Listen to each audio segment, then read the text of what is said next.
Exactement, que nous devons passer le témoin à Yaoundé, à Ghislain Pierre Issono pour la revue de presse. Un rendez-vous à ne manquer sous aucun prétexte parce que c'est un exercice auquel il se livre, le cœur enflammé de joie. Ghislain Pierre Issono, bonjour et bienvenue. Voilà, bonjour Patrice Akeye, effectivement à Yaoundé, la capitale camerounaise. Dans la capitale camerounaise, je vous accueille le cœur enflammé de joie. Vous, mais également les millions de téléspectateurs de Canal de International. Bienvenue à vous, mais également à eux à l'occasion de la revue de presse sur Canal Matin, donc sur Canal de International. En ce jeudi, nous allons commencer par ce vent à la fois et un climat de méfiance de ces associations de défense des droits des consommateurs du Cameroun. En tout cas, il y a cette méfiance-là qui s'est installée depuis quelques temps maintenant vis-à-vis des tenanciers des débits de boissons. Eh bien, ces associations redoutent une hausse du prix de la bière dès janvier 2021 au Cameroun, une hausse du prix qui serait le fait notamment d'un certain nombre de tenanciers qui exigent une espèce de remplissage depuis que la Covid-19 est passée par là. En tout cas, les recettes ont vu notamment ces tenanciers-là aller de temps en temps à la perte et donc il y a lieu là de pouvoir récupérer ou alors des tentatives de récupération dès janvier 2021. C'est pourquoi la bière pourrait donc connaître une hausse au Cameroun et les associations ainsi baptisées Association de défense des droits des consommateurs craignent qu'à compter de janvier 2021, la mesure rentre en application et qu'on en vienne à ajouter 50 voire 100 francs CFA sur une bouteille de bière, en tout cas par bouteille de bière. C'est ce qui est donc d'ailleurs à dire au quotidien Émergence, édition de ce jour, dont la une principale est justement, vous le voyez, les nouvelles en provenance du département du Noun, région de l'Ouest du Cameroun et Fumban en particulier, le chef-lieu de ce département, le département du Noun. Nous sommes dans la région de l'Ouest. On savait à tout le moins impossible la collaboration entre le préfet du département et madame le maire de Fumban. La tension va crescendo. La journée d'hier notamment a été marquée, selon le journal, par une espèce de protestation des militants de l'UDC, l'Union démocratique du Cameroun. D'ailleurs, la scène a été vécue par le quotidien La Nouvelle Expression qui en parle ce matin avec une certaine autorité. Après avoir vécu ces événements tristes hier, eh bien, il y a eu arrestation de 2 militants de l'UDC, l'Union démocratique du Cameroun, à la suite de quoi donc le parti s'est versé dans la rue et les militants sont allés protester contre l'arrestation ou alors l'interpellation de 2 de leurs militants. Cela a été fait, rappelle encore La Nouvelle Expression, sur ordre du préfet du département du Noun, d'où donc la manifestation visant leur libération qui s'est produite hier du côté de Fumban, capitale du département du Noun, région de l'Ouest du Cameroun. Le quotidien Bleu, le jour du jour, éclaircit davantage la situation lorsqu'il dit qu'en fait, il a semblé opportun pour madame le maire de faire former ses agents de la police municipale. Or, auparavant, rappelle-t-il, eh bien, il y a eu des accords entre l'autorité administrative et l'autorité municipale sur l'existence d'abord, ensuite sur les compétences de la dite police municipale. La nouvelle au quotidien Bleu, édition de ce jour, c'est que l'équipe nationale de football A' a un nouveau sélectionneur. Il s'appelle Martin Dungumbile. Il a été porté à cette responsabilité hier, à quelques mois seulement du CHAN, le championnat d'Afrique des Nations, qui se joue d'ailleurs en terre camerounaise, rappelons-le, dès janvier 2021. À la question de savoir pourquoi son prédécesseur a été limogé, le quotidien Le Messager de Jean-François Chanon répond que Aroga n'a pas fait montre d'offensive et même d'ambition pour le groupe, c'est-à-dire l'équipe A'.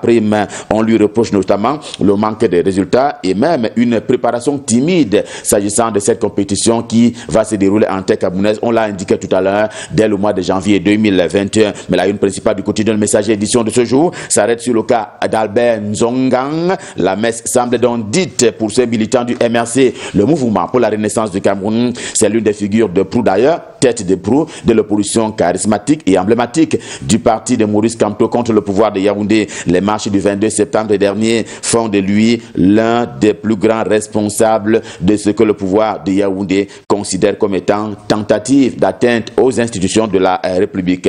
Il risque pour ainsi dire la prison, un peu comme Remoué Dika désormais face à la justice. Le quotidien Le Messager l'annonce ce jour même du côté de la police judiciaire. Ce ne sera pas pour une balade de santé. Il sera entendu sur les faits des déclarations et de gestion des marchés publics. Manifestement, les marchés qu'il aura eu à gagner et à livrer éventuellement selon les règles de l'art lorsqu'il en gagnait au sein du comité central du RDPC aux côtés de Joseph Charles Ndoumba, vivement en toute toute assurance donc pour remuer Dika. Pour leur part, assurance a été conférée hier au personnel du ministère des petites et moyennes entreprises, de l'économie sociale et de l'artisanat. En tout cas, les personnels désormais sont là-bas à l'abri des surprises en cas de maladie et d'accident du travail au travail. Ça renseigne ainsi réalité qui donne ainsi pour modèle le ministre en charge des petites et moyennes entreprises de l'économie sociale et de l'artisanat, demandant également aux autres patrons des départements ministériels et même aux autres chefs d'entreprise de faire autant, c'est-à-dire assurer leur personnel. The Guardian Post quotidien cabinet d'expression anglaise au siège imposant à Yaoundé est en mode élection régionale. Ce matin, dans le département de la Mizam, région du Nord-Ouest, il s'est dit que l'élite politique veut imposer Frou Angwafor III au poste de président du conseil régional, ce qui suscite d'ailleurs des interrogations à la base, et cela autour de celui qui est jusqu'ici directeur général de l'hôpital gynéco-obstétrique et pédiatrique de Ngousso. C'est un quartier de la capitale camerounaise Yaoundé. JDP, le journal du peuple, voit en cela un manque de volonté du Rassemblement démocratique du peuple camerounais RDPC à se renouveler et donc à faire émerger de nouvelles figures. Pourtant, le moment est depuis venu pour cela, moment de donner la chance aux jeunes et notamment aux femmes, aux nouvelles énergies, à même donc de booster à la fois le développement local mais également au plan national, ce qui pourrait donc assurer une meilleure survie du parti au pouvoir, le RDPC, d'ici à 2035. C'est donc un deadline que se fixe le journal pour pouvoir voir si éventuellement les idéaux de renouvellement du RDPC vont pouvoir se mettre en place. Ça ne semble pas le cas aujourd'hui. Le cas aujourd'hui, c'est la crise de confiance entre la population camerounaise et le gouvernement de la République, manifestement sur l'idée du vaccin contre le cancer du col de l'utérus. En tout cas, il n'a jamais été question d'accepter celui-ci par la population camerounaise au point où tous les parents ou presque sont dubitatifs quant à ce vaccin. Le quotidien Mutation de Gab, Georges Alain Boyomo, est même à se demander si le dit vaccin est opportun. D'ailleurs, dans les chaumières, si le débat fait rage, c'est à cause notamment du régime manifeste des cibles et surtout des parents, c'est-à-dire des géniteurs qui redoutent pour ainsi dire ce qu'ils considèrent comme étant un produit que le gouvernement de la République veut simplement justifier. Il veut en justifier la cause. Un climat pas de confiance au sein de la communauté sanitaire camerounaise. Donc, le climat des affaires, quant à lui, est au contraire serein. Le courant passe entre le gouvernement de la République et le GICAM, le groupement interpatronal du Cameroun. Et lorsque Charles Tawamba est allé présenter le livre blanc à lui, Paul Moutazé, si l'on s'en tient à défi actuel, le patron du GICAM, le groupement interpatronal du Cameroun, remettait ainsi au ministre en charge des Finances la vision du patronat camerounais pour ce qui est de la relance économique côté secteur privé, notamment après la Covid-19, en tout cas de manière à ce que l'économie puisse être relancée de ce côté-là après les moments les plus durs que le Cameroun a traversé avec notamment la Covid-19 aux côtés des autres nations du monde entier. L'économie quotidienne n'est pas en crise. Le journal se tient aux côtés de la douane camerounaise. Question d'explorer les voies d'action de celle-ci, car faut-il le dire, le contrôle des téléphones et autres terminaux importés ne s'estompe pas, il ne s'est pas arrêté. La douane camerounaise va continuer à faire son travail jusqu'à ce que le gouvernement de la République propose d'autres mécanismes de taxation, donc selon les instructions du président de la République Paul Biya. Cameroun Business également en kiosque ce jour compte sur le secteur secondaire national pour la relance économique après la traversée de la Covid-19. Heureusement, le journal note déjà une embellie due notamment à la belle action d'extraction d'hydrocarbures au Cameroun, confirmation autorisée à tout le moins de l'Institut national des statistiques qui en donne d'ailleurs, qui en a dressé un rapport qui est joyeusement et presque complètement repris ce matin par le journal Cameroun Business. Le financier d'Afrique est en kiosque, le journal qui traite au quotidien des questions économiques et financières, retourne à la douane, il accuse celle-ci d'avoir voulu empiéter sur le domaine de la BEAC, la Banque des États de l'Afrique centrale, en essayant de collecter la taxe sur les téléphones et autres terminaux sans l'aval de l'institution financière sous-régionale. Quant au quotidien camerounais à capitaux publics, Cameroun Tribune, il s'agit de s'ouvrir ce matin sur la 11e session du Cameroun Business Forum qui va donc commencer ce jour même à Yaoundé, la capitale camerounaise. Ce sera donc sous la présidence du Premier ministre et chef du gouvernement Joseph Dione Ngouté. Les travaux, rappelle Cameroun Tribune, tribunes seront basées sur la reprise de l'activité économique après les grands jours de la Covid-19 au pays de Manaouda Malachi, le ministre de la Santé publique. Revue de presse Made in Cameroun, édition de ce jeudi Stop Fin. Évidemment, c'est avec le cœur enflammé de joie que nous vous avons servi. On prend rendez-vous pour demain quand il sera 7h. Ce sera alors l'occasion du dernier rendez-vous de la semaine.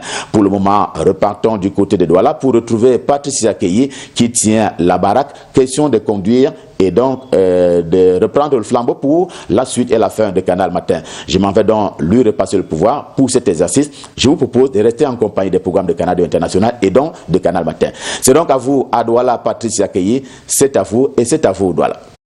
C'est à nous du côté de Douala. Merci à vous du côté de Yaoundé. Monsieur Ghislain Pierre Issono, pour avoir été des nôtres ce matin encore. On se donne rendez-vous demain, vendredi, pour une autre fois, la revue de presse. Allez, on continue avec les informations. Cette fois-ci, nous sommes à l'international, c'est-à-dire au-delà de nos frontières. Mais nous restons en Afrique. Nous commençons bien sûr par le Nigeria. Alors, au Nigeria, depuis le début de la semaine maintenant et même la semaine dernière, nous parlons de violentes tensions. Les tensions au Nigeria à cause des manifestations de la population. Voilà, le Nigeria se réveille sous le choc au lendemain d'un mardi noir, d'un mardi sanglant, comme titrent les journaux, marqué par une éruption de violence à travers tout le pays et particulièrement voilà, dans la mégalopole de Lagos. Dans cette grande ville, les forces de sécurité ont brutalement dispersé les jeunes qui manifestaient contre les violences policières, faisant plusieurs morts selon Amnesty International. C'est la revue de presse du côté hors de nos frontières, voilà. Mais nous restons bien sûr en Afrique et à l'instant nous parlons de la Guinée. Toujours et encore les présidentielles. Les présidentielles en Côte d'Ivoire d'abord, voilà. Des forces de l'ordre ont été envoyées en renfort à Abidjan. À l'approche de la présidentielle en Côte d'Ivoire, la ville de Dabou, à l'ouest d'Abidjan, a connu ces 2 derniers jours l'un des épisodes les plus meurtriers depuis le début de la contestation contre la candidature d'Alassane Ouattara à un 3e mandat, avec des violences qui ont fait au moins 7 morts et des dizaines de blessés.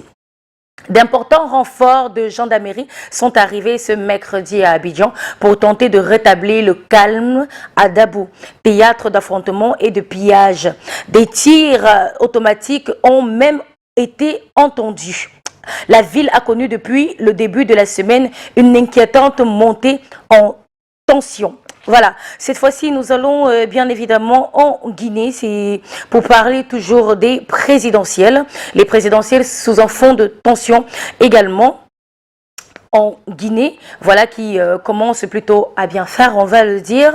En Guinée, des violents heurts ont éclaté entre policiers et émeutiers mercredi 21 octobre, c'était donc hier.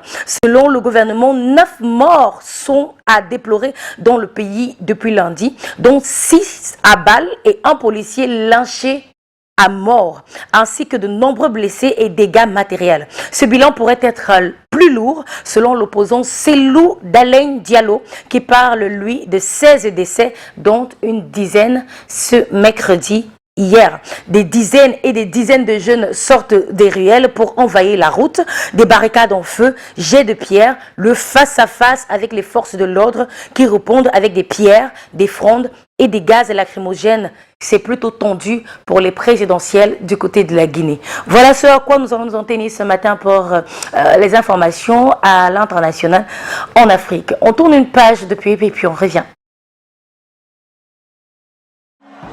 Avec votre nouvelle offre 100%